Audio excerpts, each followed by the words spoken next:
తాకట్టులో ఉన్న బంగారాన్ని విడిపించి ఆ రోజున్న మార్కెట్ ధర కట్టి మిగిలిన డబ్బును మీకు అందిస్తుంది కొమ్మూరి గోల్డ్.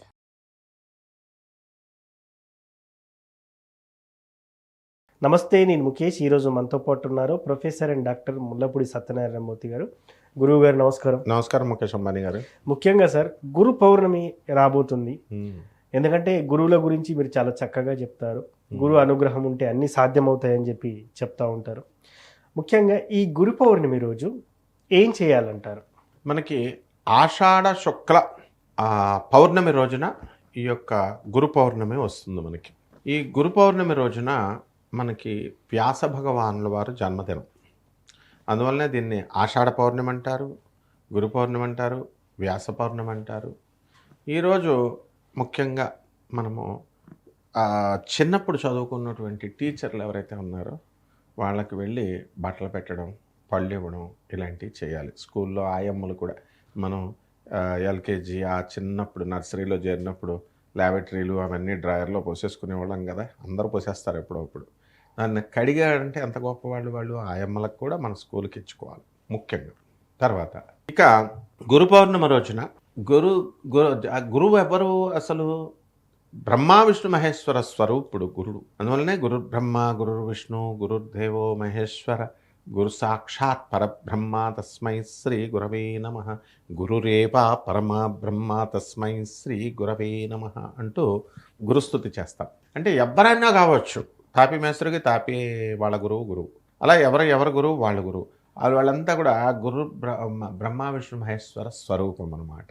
కాబట్టి ఆ రోజున మనము గురువు పౌర్ణమి రోజున చక్కగా గాణగాపురం వెళ్ళి దత్తాత్రేయ స్వామి వారి యొక్క దర్శనం కానీ, రాఘవేంద్ర స్వామి మంత్రాలయం అక్కడ కానీ, మన ఇళ్ళ దగ్గర ఉన్నటువంటివి, అలాగే ఈ యొక్క సనాతన సాంప్రదాయంలో ఉన్నటువంటి గురువులు, కృష్ణం వందే జగద్గురుం కృష్ణుడు, అలాగే సాయిబాబా గురించి ఇప్పుడు ఏదో కాంట్రవర్షియల్ చేసుకుంటున్నారు పిచ్చోళ్ళు. సనాతన సాంప్రదాయం కాదు కాబట్టి సాయిబాబా గుళ్ళు మరి అప్పుడు ఎందుకు వెళ్ళారు? అప్పుడు మోహన్ బాబుతో సహా పెద్ద పెద్ద హీరోలు అందరూనేమో ఆయన వల్ల లాభం పొందారు. సాయిబాబా వల్ల దేవాలయాలు కట్టేశారు, షిరిడీ సంస్థానం కట్టేసింది. ఇప్పుడు గురు పౌర్ణమి గురించి మాట్లాడుతుంటే సనాతన సాంప్రదాయంలో లేడు, సాయిబాబా దేవాలయాలకు వెళ్ళొద్దని కట్టర హిందువులు అంటున్నారు. మనం కూడా హిందువే కాబట్టి మనకేం అవసరం, మనం కూడా చెప్పం. కాబట్టి సనాతన సాంప్రదాయంలో ఉన్నటువంటి దేవతలు ఎవరైతే ఉన్నారో వాళ్ళ దగ్గరికి మనము గురువులకి పోతులూరు వీరబ్రహ్మేంద్ర స్వామి వారు వీళ్ళందరి గుళ్ళకి, ఎవరి దగ్గర ఉన్న గుళ్ళకి వాళ్ళకి వెళ్ళొచ్చు.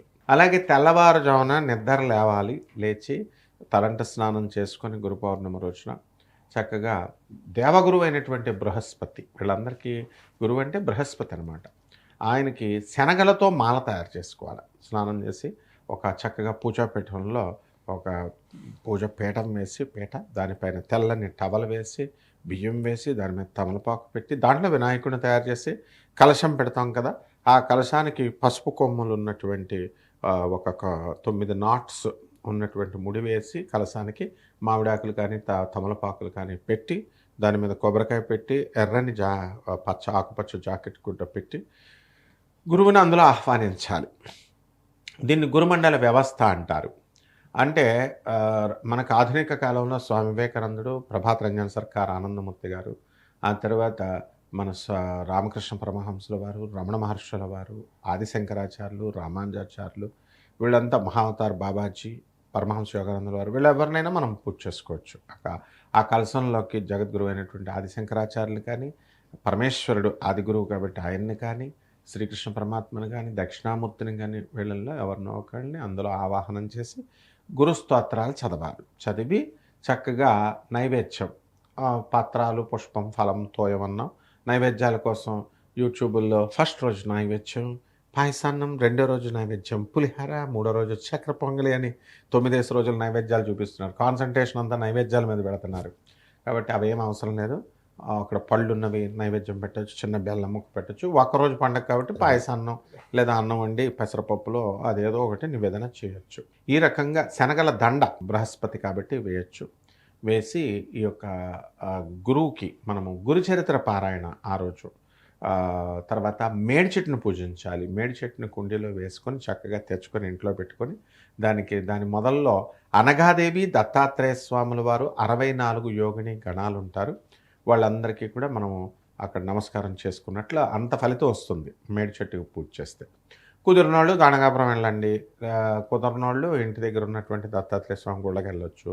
అది కుదరనోళ్ళు అసలు ఇండ్లలోనే చేసుకోవచ్చు. ఈ విధంగా చేసుకొని తమ తమ గురువుల్ని వాళ్ళు గౌరవించుకోవాలి.